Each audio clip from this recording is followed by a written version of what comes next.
equalizing. So let me reshare I didn't this break and see a different play. I don't think you did break it. I would love to blame you, Matt. I have my hand. I'm not allowed to touch anything you said, so I'm not doing. But you did not break it. You did not break it. I would. I beg to differ on that. Let me make sure that we're back on here. Some technical difficulties here today. Okay, there we go. We're back. Now I'm going to share this again. I'm going to share it where I shared it before. That's a first, but hey, I'd rather have it happen with you, honestly. So no big deal. Right. Because we're about a 30-minute show, give or take today, 35-minute show. All right, send in messenger here. Matt, while I'm sharing this, actually, you could continue what you were talking about with just equalizing in general. Equalizer. Okay, so a lot of places have equalizers. In St. Louis, there's nowhere to play. A B team cannot play in St. Louis. Mm-hmm. Like Kansas City, you throw a pickup team, you got A, B teams, you equalizer, whatever rules you don't disagree with, which we'll talk about those in a second. In St. Louis, you can't play. What I was told when we signed up is that if we let you guys in, C teams won't come. And we were a good C team. Mm-hmm. That's all it was. Now, I understand maybe this year you don't want to let an A team and just kill anybody. I can understand that.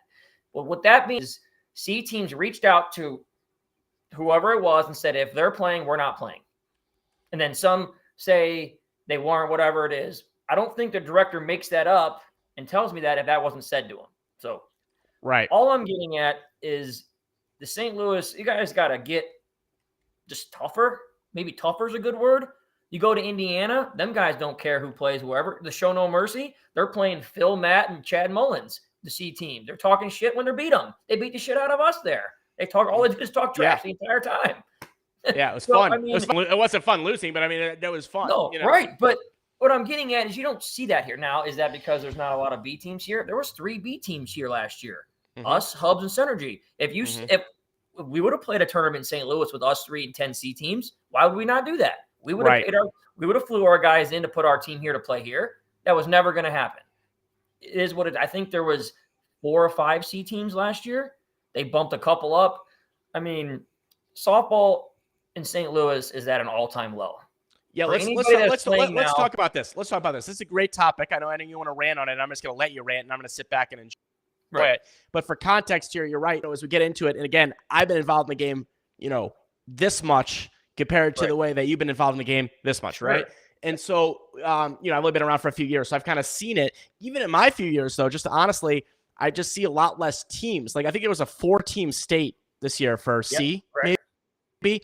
And I don't know. There's a lot going on, but I'm going to kind of take it because I know this was something that was. I see David Bear said B is dying nationally. That just comes. That's always the case, probably, right? Because the cost of travel, it costs more. I understand that, but like, if you want to do something about that, let the B teams play in C tournaments. Maybe minimize the prize value or something. They just want to play. I promise you, good B teams are going to play 2 or 3 conference events that are close to them, but they want to be able to play and then go to Worlds. So if you make it 3 times harder for them to play because they can't play locally, or how about half their team can't play locally? Like even our St. Louis guys who I would have been playing. I mean, come on, you know what I mean? Like, right. I mean, like, yeah. I mean, like, are you saying though? So for example, let's talk about it. I know there's a lot to unpack here with St. Louis softball, right? Sure. But starting with the B issue in tournaments, right?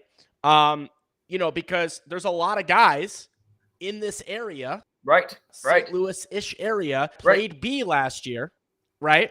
That are kind of screwed, like meaning like for whatever reason, and you know what I mean? And like, there's because a couple of teams are gone or a couple of teams have moved. So you see them either trying to probably their only option is if they want to play anything locally, they got to hop on a C team as a B chip. Right. And David Bear said the directors lose money. I hate to tell you, but directors have to lose money to make softball better. It's going to get worse before it gets better.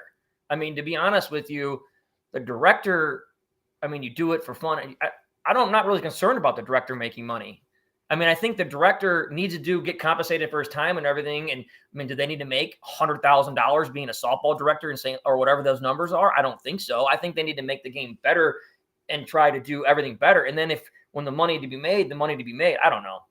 But what's better? I think I could fix it in 2 years if I was a director. Is that a pretty cocky statement? It probably is. Everybody would hate me. Teams would go away. I'd bring new players in, new teams from afar, whatever that is. We'd lose money for a year or 2, and then softball in St. Louis would be good again. Maybe that's wrong. Maybe that's right. So what would you do to fix it? Well, I would this is probably across the board. I don't think there should be more E teams in any other division. I think when you play softball, you get to play 2 years of E, and then you have to go play D. Okay, that makes sense. If you do terrible in D and you're just not very good, which is fine, it's supposed to be fun as well, then you can go back down. D needs to be the biggest division, and people need to strive to get to C, not strive to stay in D or stay in E. If you appealed to go down to E from D, you probably shouldn't play the game. I'm going to call you out right here on Facebook. Do something else. Go play tennis. Golf's fun. Golf is fun. Go golf on your weekends with your buddy. Don't play softball, and don't come out here and tell me how proud you are to get dropped down to E. That's not fun. Because, for one, you're beating on people up who probably should be in E. And then you, just remember, if you're playing E, there's 10 more levels of people that are way better than you. So let's remember what we say there. Even if they're not better than you, they're still out playing against better people. It is what it is. And that's if you made the Challenge Cup for your E team 3 years in a row, you need to reevaluate your softball. Don't comment on Facebook. Don't talk shit at league. Don't talk shit at tournaments. Show up, hide your head, and leave. If you made the Challenge Cup 3 years in a row on your E team. Okay, so I tried to play D and you weren't good enough. I tip my hat to you. You tried. Put in your work, your BP. Go in the gym, or don't. If that's not your lifestyle, it's just what it is. Don't knock on or tell me you're better than the guy who's putting in numerous work to get better when you do nothing. Right, and that's a whole other topic. We can go way down a bunch of holes. We don't have enough time. But the thing is, I know we know. But here's the thing. So rule number 1, you're saying E 2 years done, and also appeals D to E. Then for the most part, then that also has to do if that. Always there's an exception, right? Injuries, whatever that is. Your director needs to be very involved in it. Your director needs to be at tournaments, watching games, knowing player evaluation, maybe have played the game. The director who signs up the tournament, does it all, and then leaves for 6 hours and comes back, they don't know who it is. They don't know who's good, who's really beating who. They see scores, right? I don't know. So then how do you deal with, last thing on this, and we'll move on. Then how do you, so that's kind of your DE thoughts, right? Sure. Now you got the C and above. You got the C's and the B. C and the B. So what do you do with that? I mean, it's obviously a little bit harder. It's obviously a lot better ball. There's a big D to E. C to D is a jump, but B to C is a huge jump. That's a big difference. More travel, better ball players. Everybody's good on both sides of the ball, not just be able to hit. Home runs change. There's a lot of different things. I don't know if I have a clear cut as good as fix for that, but there should be 10 C teams in your area. If you have 10 C teams in your area, there's 4 or 5 should probably be able to win any tournament they play in. Now, you might have one that's going to be a good B team next year that might take the cake. We'll use the Young Bucks as an example in St. Louis. I think, this is my opinion, that they're the best team in St. Louis. I think they should have to play B. Now, am I mad at them for not playing B? No, but I think as a C team, they should go play some conference events, get their foot wet. So maybe next year they know what they're doing. Sonic is another one. Sonic is a good C team. They go to Kansas City a lot, which is fine. It's close to them. I know money dependent. The Young Bucks travel. I commend the Young Bucks in what they're doing. They travel. I think that they could pick a couple players up and go play B conference, just like us, Energy and Hubs did. Devil's advocate on this too. Yep. Okay. Sure. Let's talk about a couple things on this. Number one, I think that there should be a way to include more teams and events than less teams and events locally, right? And so I hate the idea of a small sport already, and you're excluding people, you know what I mean, from a tournament because they're good or something, or they're on a good team. No, right. I mean, and to me, that is already a backward statement that I would try to figure out a way to get more teams, because why would you say we want, to appease the small teams? Do you know what I mean? That you're doing you're going to do this. I don't know. I'd want to find a way everyone to play. That's I know it's a blanket statement. I'm not saying it's a black and white thing to figure out. There's some things that have to be done. Equalizers or something, nothing crazy. I don't want to have any 17 fielders or something. One thing that a lot of tournaments do is like a drop down bracket. The Show No Mercy has one. They have for the Open, they have a B drop down, a D drop down, and an E drop down. That encourages them to do that. If that cost you $50 more of playing that tournament, but you get a drop down at the back. Fantastic. I mean, I would do that when I had a D team. I would do that every tournament if I had that chance. You go whoever Facebook user is, play some good teams. Says Young Bucks went to conference events. That's awesome. I hope you go. You guys should go to Nashville. If they said they've played in some. So, I mean, let's talk about that, though. I'm going to go on to the next one here. Sure. The thought on this is, let's just use Young Bucks as an example. They played some. I think they played none last year that I know of. Did they? I was just using an example. I wasn't before. I mean, right. But it's a hypothetical here. Let's just say there's some teams, Young Bucks, Bucks Young, right. Any team out there. We're not picking on them for any reason. You pick on them because they're a good team. They're a good team, and they're good guys on that team. We know a lot of those guys, and there's good dudes on that team. I'm a big fan of the Young Bucks. I'm a big fan of the Young Bucks. Jack and Colt and all those guys there. A lot of good guys. Derek, everybody on that team. I'm using them as an example, right? But let's just say you're a Young Buck-like team or Young Bucks, right? And you're thinking about that whole going up situation, right? Devil's advocate is that when you start talking about travel, you're going way more on expenses, obviously, right? And money. You're going way more on, obviously, commitment, because it's a big difference between, you know, we got to show up at BMAC in an hour, Yep. Do you know what I mean? Or we're in, you know, Arkansas at 7 p.m. Friday night. Do you know what I mean? So I'm curious what your thoughts are on that. I think that's what separates the good C teams and the B teams, right? Because you build your team about guys who want to do that. You get 12 guys who want to do that. If they have to take a Friday off work, they're willing to do that. They're willing to do all those things. If guys aren't willing to do those things, I mean, no offense, availability is over ability. It's huge. I'm just letting, like, when you recruit a player, can you make these tournaments? Well, I can make 2 of them. Sorry, I don't care how good you are. You don't really help us. I'm not calling anybody out. I just think there needs to be more strive to play C to go even above that than to just sit at the D level and play. And that nobody wants to play C in St. Louis because there's 4 C teams, but there's 15, 18, 19 D teams every weekend. They're like, why would he do that? Well, that comes with some teams wanting to get better, and the director has to step in at some point. Now, that doesn't mean like they did 3 years ago and bump everybody to C. That doesn't help it. We have to get shriveled out. Now, it could be that just softball in St. Louis is just worse than everywhere else. Maybe there aren't that many C quality teams in St. Louis. I don't want to say that or think that because St. Louis has had a lot of good teams over a lot of good years. I mean, just in my time, SOL was the latest. I mean, ADL, you can say what you want about them. Swing, Hubs Pub, the Gorillas. I mean, you can go even back farther, the Hits and all that. That's before my time. But there's been a lot of high-quality teams in St. Louis. I hate to say it. I just don't want to say that it just died. I mean, I don't – Yeah. Maybe I think your focus – I mean, I think your focus for growing something like that is, honestly, it comes from the middle, right? Sure, like meaning because you have these beginning, like right? Because you have the beginning just starting. That's good. You don't want someone to come in, play for a year, and be like, "Well, that sucked for whatever reason." Do you know what I mean? And and they're gone. You know what I mean? And you also don't want where you're. Do you know what I mean? Like you're only worried about the A and B teams. I don't think they're worried at all about the A and B teams. Do you know what I mean? We shouldn't worry about the A or B teams at all. They should cater to C. They should have 0% worry about that. If we wanted to sign up and play somewhere in St. Louis, talked about it.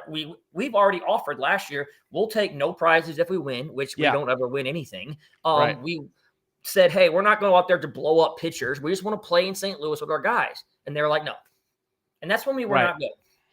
Yeah, and I get what you're saying. Like, and by the way, Dan Bean had a good comment on here a little while ago about having some more pool playing tournaments to try to weed stuff out a little bit. We get the 2-0s play each other. I agree. You'd have to do it. There's a lot of ways to do it. I would like to see. What does that take? Yeah, I like the idea of drop downs. I like the idea of drop down brackets. Sure. I like the idea though. I just hate the idea, and I'm not saying this because it's us. Right. I'm saying this for other people as well. I mean, obviously for us, sure, it's our own, selfish reason. You can make that argument, right? Yeah, of course. But I'm saying this in general, the idea that if you're looking to make these really cool tournaments and really get the culture and the scene going here, right? You got to let people in, not kick people out. Right. I mean, I know that sounds overly simple maybe, but I'm saying that and find a way to do it, Yeah. I think what it's going to take is organization by more than one person. It's probably going to get worse before it gets better. And somebody's going to lose some money in their pocket. That's just what's going to happen, right? Like, it just doesn't fix itself. I don't know. Maybe it's too far gone. Let's move to this one. Let's move to this one, okay? Sure. This is kind of a perfect segue right into this. Bats, right? Okay. Oh, boy. So now, you want to get on bats. Oh, I'll tell you why I want to get on bats. Okay. Is that now let's pretend we're in those local tournament and every local tournament, right? Yeah. Okay. Now it's a 240 bat. 240 bat. Even playing field. And the effing thing should be tested. I know it's a pain in the ass. It's not great logistics, but they should test. That's a whole other story. That's hard, I know, but in my opinion, I think going to the 240 stamp already is like the first test, right? Like now you eliminate the 10-year-old 150 testing Eastons. Now you're at 240, right? Mm-hmm. There's not going to be a lot of 240s that are get down that low. Well, also they're now new. With the new, not the new rules. Let's just call them the enforced rules coming up this year, right? Is that companies? We'll talk about them in a minute too. Yeah, but the idea behind the 240 bat is once it drops, and I'm not saying like at 239. I'm saying like once it drops, I don't know. Let's call it 220. I'm making it up. I don't know. Sure. 215. Do you know what I mean? Whatever. It breaks. That's the idea behind these where, there's, and by the way, they're not trying to make you bats that you get 50 swings out of. The idea is that they're durable and they stay up there. I mean, our durability is insane. Example. You know what I mean? Like insane. But let's go on that for a second. So first of all, 240 bats in the area. Right. Is that going to change the game a lot this year at the lower levels? How many times have you said, well, that guy really hits it, to somebody who plays a little bit higher level ball, and they're like, well, he's swinging a 220 that who knows what it tests at. A 160 Easton. Whatever. I mean, you're going to think any old Easton is we put them on our tester. We had ones that were testing at 160. I've seen it. I mean, so when a guy goes, well, this D or C ball player can really hit. Right. So I go out and watch him, and he picks up the oldest Fireflex he has, and he hits a home run over a 320 fence. That is awesome. Great job. You probably got 2 runs for your team. That doesn't mean anything to me. Perfect example of that, Clayton Toney on our team asked us the whole year, when do I get a shot? When do I get a shot? We see Clayton all the time, hits BP with us. And Tony, Clayton, I don't care what you hit with your 220 worth. I don't care. Doesn't mean anything to me. Come to the conference, hit the 240 that's passing, not even a hot 240, and then go hit those crappy balls. Oh, but we gave him like a 240, like almost out of the wrapper. I mean, like, it wasn't like here's one that's like, you know what I mean, like out of the wrapper. Clayton goes, okay, I gave him a 240 pure. He used it at league in every tournament he played in. Great. I mean, if you don't think that going and putting yourself out like that gets people to see you, that's wrong. Also, like Clayton is picked up on our team this year. Perfect example because he hit every time I've seen him hit. Mm-hmm. Every league team he played on, everybody knows. I mean, Sage last year was the same way. Yeah. Sage came and played with us, hit the crap out of it. So we got Sage to play. Like, I mean, so that's by the way, it's interesting. Matt, not to interrupt, but real fast though, it's interesting to see conflicting comments in here, for example, right? So Dan Bean says, if you watch the Challenge Cup this weekend, 240s made a difference. Now, and I'm assuming you mean things are different or whatever you mean. It's interesting that Jeff Shaw comes in and says E&D guys had no issues hitting it this weekend with the 240. So I don't know. Well, what Jeff Shaw hitters are going to hit always. Right. Plain and simple. You hit whatever you want. Now, I promise you they didn't have hit the balls that we hit last year down there because we couldn't hit them out. And I'm just letting you – that's different. They got good balls. It was way more of a ball issue last year than a bat issue. Right. But 100%. The people who are always talking, oh, they're so good, they're this and that, who haven't used a 240 are going to have a rude awakening this year. In St. Louis, it's going to get 100 degrees in July. And they're going to be at BMAC. They're going to have those smushy balls. I don't think you're going to hit one in the parking lot. I really don't. If you do consistently, then let me know, and I'll come watch you play, and who knows what's going to happen. I'm putting this comment up on the screen because I think this is a very good one as well from Dan Bean. He said, no offense, but just hitting 240s isn't the difference. Hit off a good pitcher with above average defense and average changes dramatically. And by the way, of course, a no-brainer, but I think you also have to be able to swing the sword, right? Well, I'm just saying, yes, 100%. When you go up, the pitching caliber, defense, holes change, center fielders run stuff down. What I'm getting at is if you now have to swing a 240, it is not the same as your bat you had last year. Okay. If your Easton was passing at 160. Now, if you are a good hitter, you are still going to hit. That is Hitters fine. Hit. It's going to be different. It's the old tree branch, right? You say that guy can go out there and hit with a tree branch. Ask everybody who's first year in the conference. I mean, even 2 years ago when we went, it was a different animal. Yeah. Different animal. I mean, our luck the first year, we weren't a conference. The first year when we were a non-conference beat team, and then we were a conference. Our first year was the first year of the 240 bats. Yeah, no one even knew which one was good. Yeah, no one knew. And then the next year was the ball situation. The ball situation. You know what I mean? And from what I understand, Jeff Shaw's saying it represented well down there as well. From what I understand, that the ball situation is going to be way better this year, and that is like all we can ask for, and that's great. I hope this happens. That's going to be interesting. But it's going to be very interesting to see. Now, what you want to say also something about on the compliance issue on the bat front? We had that big thing. Everybody knows about it, whether it was posted somewhere or not. I'm not sure. I don't care enough to look for it. There was bat companies found non-compliant. U-Trip, I'm calling you out. What does that mean? You said that they are found non-compliant. Everybody knows a guy that has said something or heard it from this or that. But what does that mean? So how are they non-compliant? Was it on purpose? Were they trying to deceive U-Trip, or was it just a flat-out accident? I understand all those things. I heard one company was cleared. We're not going to say any names. Now, what was the punishment for that? Was there any? Did they just say, hey, your bat was non-compliant, continue on? I mean, is that fair to everybody else or not? Like, I mean... And essentially what we mean, I think, and again... We're not going to say any names, but everybody knows what we're talking about. It doesn't... All I care about is it's correct. All anyone wants is an even playing field, right? So it's like... So I think what the thing is, and this has been said for years too, but like, a bat passes, testing, and then a different bat goes into the market, or this or that, or wasn't doing the things it was supposed to do, or they're all coming out underneath. Now, also, I want to give a slight benefit of the doubt here. I know this is a risky thing to say. I'm going to give a little benefit of the doubt, is that they're still figuring out the 240 crap. Do you know what I mean? Like, meaning like what to do. And I understand that some might be not. From what I understand, and again, don't 100% quote me on this, but this year there's a lot more stricter, I guess, not observation, but actually taking the bats more often, doing more testing with an actual. Now, I don't know what the punishment is. If you find one and you're like, okay, this bat from this company, I don't care what company it is, company, Shmooshy Bats, we'll make up something, right? Yeah. Shmooshy Bats has an illegal bat here. What happens? I don't know the answer. Like, they made a big press release saying that stamp's gone now. You can't use it. I don't know. They're making everybody buy 240 bats, which is fine. That's not the problem. Okay, so you want to buy Bat X because it was so good last year. Right. If Bat X was a non-compliant company, is the bat you buy this year the same as last year's bat, or is it changed? I think people need to know that, because but here's the thing. So Jason, who I don't know, Jason Herndon, is that right? Says follow the money, find the answer. That's true in a lot of cases. Money doesn't make things go away. I'm not. However, you gotta. Here's an interesting way to follow the money as well.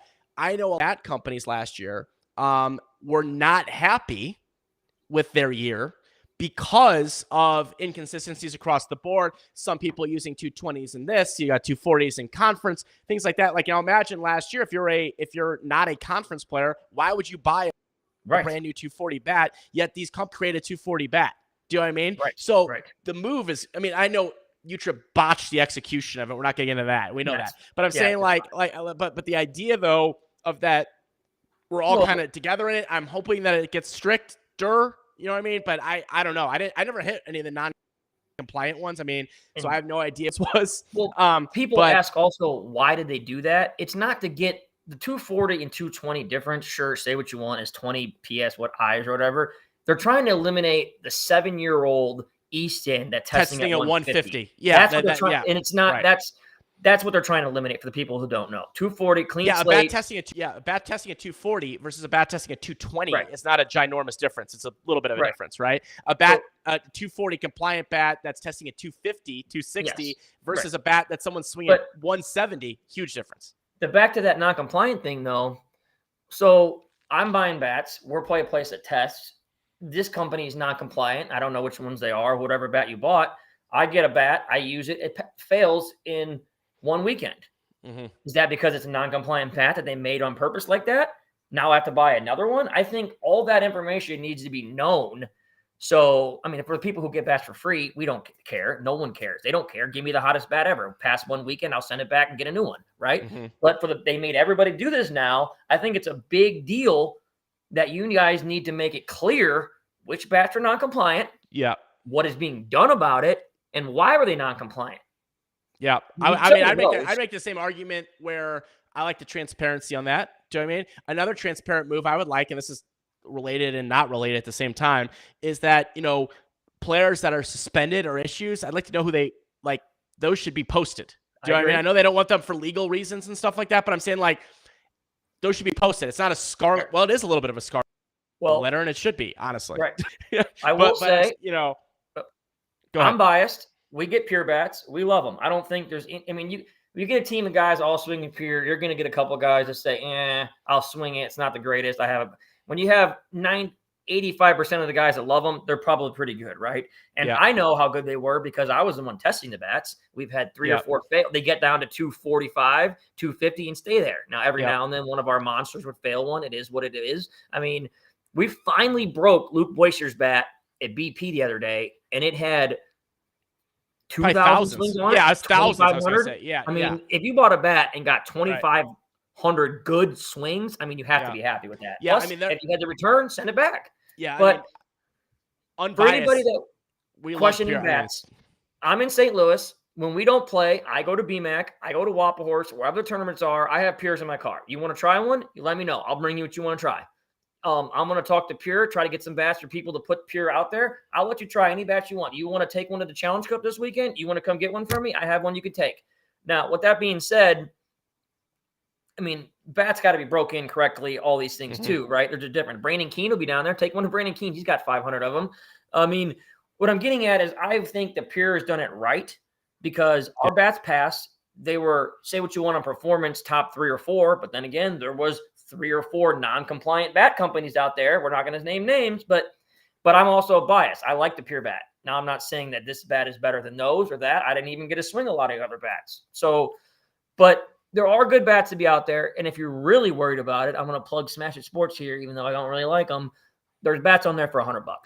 240 bats on Smash It Sports for $100. Right now. Try them out. Try them out. It is kind of a new space race, right? To see who can get the technology right over time. But I mean, I know we've been, and I'm saying this from a non-biased perspective. I mean, like I'm biased because yes, they've been great, but the reason I'm saying this is because they've been great is that Pure has just taken very good care of us and we've really enjoyed it. Do you know what I mean? And it's not been, and I've always told Chris that, listen, like if I didn't like them or I didn't, really think they'd help people, I would never mention them. I just use them and take a picture with them or whatever. But I'm saying we know how good they are. You do the bare minimum that they require us to do. But they're great. I mean, you hit the ASA one with me about a month ago. You saw that one too. So it's really cool. We're going to get a couple of those ASA ones. Some of our guys that play ASA for you guys to see a little bit. So I know they're a little bit more expensive and harder to find. So a couple of our guys are going to have a couple of those out there. Cool. But I mean, I really don't think that you could go to Brandon Keene and be like, hey man, I really like to try your Pure. He plays every weekend. Do you mind if I swing it?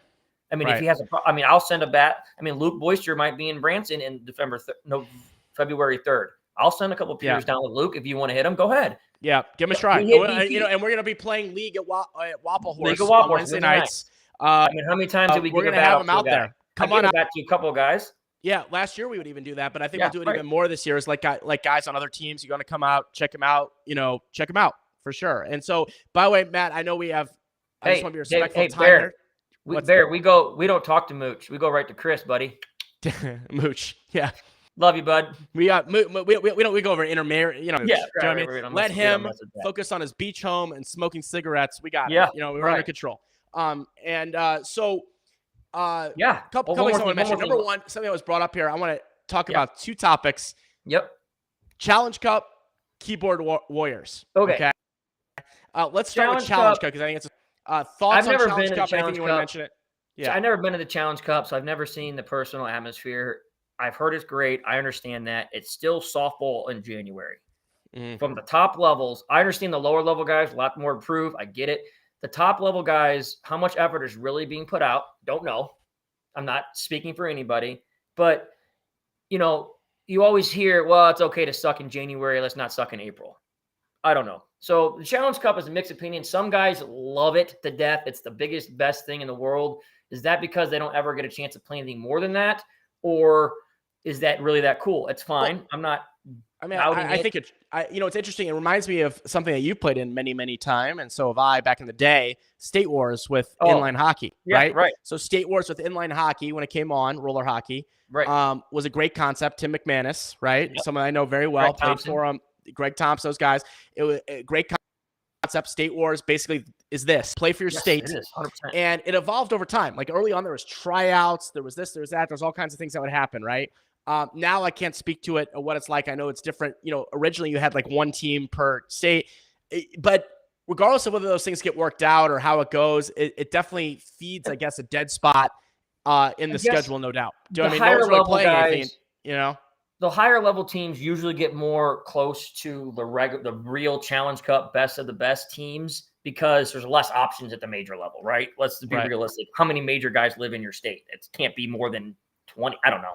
Unless a few specific states. Yeah. Right. But Texas, what I'm getting at the lower teams, Florida, is it really, if it was ran right, the director's in charge of it who knows softball, he's got to know softball. I mean, is he really picking the best team or some guys doing this and that? I saw on Facebook last week at the D team, one team had 3 guys no-show. I commented, how does that happen? Right. And somebody said bad coaching. That's 100% bad coaching. You know if this guy's going to show up. Mm-hmm. You should have been a weeks in advance, making sure everybody had if they're driving, who they're riding with, is their flight booked, is your rental car booked, all these things. If no one responds to you for a week and a half, you take them off the team and get somebody else. Right. And then also it's interesting too, is you have these roster guidelines. Throw the major out too. I was just saying too, the major's kind of whatever. It doesn't matter. We're talking about the lower, because I think it's really good potentially for the lower levels, right? Is that, one, lower levels, they have, they vary about the amount of teams you have in a state, right? So that's interesting. I like the guidelines, though, that it has to be different teams for sure, which I think often follow. I remember 2 years ago, just keeping an eye on it, the team that won C was literally the Young Guns from Florida. They were rebranded as Florida. Right. Do you know what I mean? Literally, they're good too, boy. Young Guns jersey, take the jersey off, put the Florida jersey on. You now have a C team, C Worlds, okay, playing in the C Challenge Cup, okay? Now, that is BS. I don't think anyone would disagree with that. Do you know what I mean? But coming up with those, sticking to or going whatever, the situation is there, sticking to the guidelines, whatever you want to call it. Do you know what I mean? I think it'd be good with different teams. I mean, what's it come down to? Money again, right? So if U-Trip could somehow not make as much money as they did and say, give every director couple grand. Mm-hmm. I don't know where it comes from. Maybe they'd shave off $50 for the prize of every tournament they run. The director has $2,000 to make a team, help with some travel. I mean, that's a little bit more prestige, right? Because right now, if I wanted to make a Challenge Cup team, I'd just say, I'm paying for it. I'll take such and such and we'll go down there. Right. That's not a Challenge Cup team. That's me taking my guys that I want to drink with down there. Because for one, I think Missouri sent a team. I think we sent one D team. And I think it's exactly what I just said happened. I mean, I was in the car with Jose and Drew and driving back with the Little Rock team. They watched the E team. I mean, they that second. I mean, apparently I asked them about it. They said they had a waiting list for guys that wanted to go. They picked certain teams. I thought that was great, but I just don't feel like that's the case everywhere. And so if it's not the case everywhere and you have 5 teams doing it, is it really that cool of a thing? I mean, I think it's cool to represent your state and everything like that. And I'm sure the ball will be great. Some guys are going to try hard as can be, and that's great. You want to be seen. It's a great place to be seen. I can tell you that for sure. Put on there a challenge. They got to work out the kinks a little bit. I think overall the concept, especially for C and below, I think is a very good thing. Yeah, if it can get it work on the concept a little bit. Now, I want to spend the last bit of time here, maybe unpacking a little bit of ranting here. Here we go. Is that I saw something on here. People with various rants, like our good buddy Gino had one on here a few minutes ago. Let me see if I can find that, where he said something about that there's no commitment level in softball anymore. We'll just jump to the next best thing, or it's the next best thing. Another issue plaguing it, right, is keyboard warriors, people that are tough on the internet. Do you know what I mean? We know what that is. I know you got some thoughts on just in general about we'll keep this about diseases. I don't know. We'll keep this clean here, but I'm going to defend you, Dave, one time. For one, I've known you before the softball world. We played hockey together, did all those things, and I don't think you've ever done anything mean or bad to anybody that I know. Me, all kinds of dumb shit. You, I don't know. But when we first started this, everybody gave you shit all the time. You were learning how to play softball. Let's be real with the situation. You played hockey. You were not a softball player. No. So you're learning how to play softball. You worked at it, and you wanted to have fun. And you spent a lot of money on it. Yeah. I mean, it is what it is. You promoted it. You love the internet. Because I like it. That's because you like it, right? Yeah. If you didn't like it, then scroll past it. Don't make fun of him, what he does, all that stuff. That's fine. All that got cleared up, right? Everybody made fun of you for playing softball. You did it. You pressed on. We got a podcast. We got an A conference team. People beg us to play all the time. I'm just saying and then now you had one really bad bat last year at it's really bad. A swing and miss strikeout, which I'm saying if you haven't, no, wait a minute, no, it wasn't a swing and miss strikeout. It was a swing and miss, then a strikeout. So like it was a little bit worse than that, maybe. Oh, no, I didn't swing and miss to strike out. I swung and missed, and then took strike 3. What I'm getting at is everybody's had one of those bad at bats where you're like, I just foul out or hit a one hopper to the pitcher, a double play. All those are bad things. You got roasted on the sports thing. Yeah. I mean, the old Scout. Something like a TikTok or something on it, you know? Which is fine. That's great. But everybody who roasted you never put their name on it. I was never like, such and such said this and then did this and then that. It was trying to figure it out. What I'm getting at is, why would you guys, especially in the St. Louis area, we'll just call this out, make fun of Dave for the guy who's promoting softball? No one has done as much for softball in the St. Louis area since Brandon Hubbard with Hub's Pub, who was great, by the way. And he came back last year with Hub's Pub. I condone you for that. Allowed way more people to play in St. Louis at a higher level than it would have been. But you guys make fun of you and do all these things, especially out at league. We're trying to have fun. We're drinking beer, trying to play. You guys make fun of Dave at league. Do you see his league swing on the GoPro? Oh, what was Dave doing? Oh, he ooped a home run. One thing I can promise you is Dave is putting in more work than a lot of people. You want to know? I know, because we go get hit BP twice a week in the 100-degree heat. Luke can vouch for it. We invite a lot of people. You get a lot of texts at 10:30? Hey, we're not coming. I'm not coming. Who's there? Me, Dave, most likely Luke. But if you guys are going to be all that cool on the internet, that's fine. Why don't you come up and say something to Dave as an adult and as a human being when I'm standing next to him? Because Dave's never going to say nothing to you. He's nice as can be. I mean, I'm not intimidating, man. I'm not going to try to fight you. I'm just going to ask you, man, why did you need to say that? And did you need to do it on the internet? Is that really what you want to do? If you are a free man, do whatever you want. I don't care. But we're just going to have it out instead of not knowing who you are. Yeah, I mean it's to me though.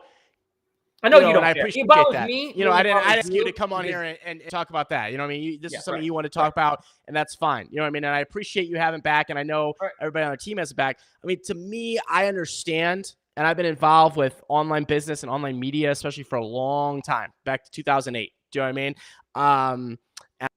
I heard worse stuff back then in business world, softball now, right? And so I understand the fact when you're putting yourself out there, you got to have thick skin, and I have thick skin.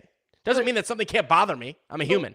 Do you know what I mean? Well, yeah, for sure. It doesn't mean something can't bother me. I'm just saying that I've got very thick skin, and I know that they're people say whatever. Especially if you're putting yourself into a public light. With a conference team, doing this, doing that. Do you know what I mean? I don't care what anyone thinks about whether I play or not. But I guess it's a good lesson also. If there's someone else that's like me, I could take it. I'm a big boy. Do you know what I mean? Well, there might be someone else that you're going to drive out of the sport badly because you're an asshole. There was a good sponsor. I'm fine. Not gonna do it to me, but I'm saying there was a good sponsor in Kansas City. They got ran out of there. We won't use any names. I'll be good. I'm not worried about it. But there's someone else now that is make videos or something, putting them up on Facebook. Everybody makes fun of them when they're just trying to get better or improve. Pretty sure you were doing the video. The video started when people were doing videos, obviously, but you put a bunch of videos. There's a lot more videos now. There's a ton. There's high-level ball players that are humongous that you wouldn't dare say anything to because they're putting videos out there. I mean, it is what it is. What I'm getting at is why run away? You care if you're in the area, you care about softball. You want softball to be better. Everybody's commenting on here about softball. I want you to be big. Why it need to be better? But then one guy is trying to do it in the area. Oh, let's laugh at him because he doesn't hit 900. I get it. I mean, it is what it is. I can handle, but look at yourself in the mirror. Look at yourself in the mirror. Anything. You're too nice to say it. So I told you, I warned you. I'm going to say it when I get on here, and you let me on here anyways. I know. I mean, also for the people who don't understand softball, I'm going to break it down to you. One thing: money runs the whole thing. Sponsors are the most important thing. If you don't have sponsors, players aren't playing. Things aren't being covered in travel. Sponsors are the most important thing. Try running a team at a high level without a good sponsor. It's a disaster. Many teams have started, make it halfway, they fold. I'm just letting you know. So when you get a good sponsor, you have guys that want to spend money on a kid's game. Sponsors want to send grown men to play a kid's game at their expense because they like it. Yeah. No one's doing it. No one's doing it as an ROI situation. Yeah, that tax write-off stuff is not. No, I mean, I may as well take money, go over to my fire place over there and send it and then just burn it. Right? I mean, there's not going to be, you do it because you love it. And also I love the ability to be able to put a team, together of guys that get to travel that wouldn't get a chance maybe otherwise. And also just, we do some good charity stuff, but you're exactly on the money with that, Right. So like I said, and another thing, like if you are going to be one of those guys, please don't ask us to sponsor your team or money afterwards you do it. That does happen. Yeah, that does tend to happen. That does tend to happen. It's like, that does tend to happen. If someone will make fun of you, and then next thing you know, there's a message. Can I have $10,000? What? Absolutely not. Going to the fireplace. So at the end of the day, I think that's sage advice, and I think running a team, Matt, I appreciate what you've done. Right. Big shout out to Erin. She's in the other room. She won't come on the camera. She's hearing it all. I don't really do anything. She books cars. Travel. I kind of help her do it. She does it all. She really does everything. She does. But I get you, Matt. I mean, the last 2 years, I know it's obviously a labor of love and it's something you enjoy doing. I think it's a good tag team we have. We'll go at each other just like anybody does in a family. Sure. But I'm saying it's the combination of being able to sponsor and then have someone, boots on the ground, if you will, that sport and in on the team. And it's been a good thing. And I don't know everything either. But I asked a lot of our veterans what to do. Hey, man, Willie, what do you want to do this year? Hey, JB, I need a little help because I'm just winging it, bro. So right. No, but I appreciate it because again, like I said, anyone that does softball, they're doing it. Enjoy the sport and enjoy the sport. As we all know here, is that if you're watching this podcast, listening to this podcast, you like softball. It's one of those things. Like if you go outside and tell someone that doesn't know about it, no one's going to understand what the hell you're talking about, right? And if you don't like it. Yeah, scroll past and don't comment or bash us about it. Or do it with your real name. Yeah, exactly. So, all right, Matt, I'm going to let you go. I know you've got your appointment coming up, but I want to give you any shouts or anything you want to say. One shout out. Luke Boyster and Danny Larson killed it this weekend in Texas. By far, 2 best ball players. Connor Murray and Jagger, you guys are great too. And if you guys need pures, let me know. I can put some in your hands. We can swing them first. We can try them. Come find me. Let me know. We'll talk about it. Maybe it works out. Maybe it doesn't.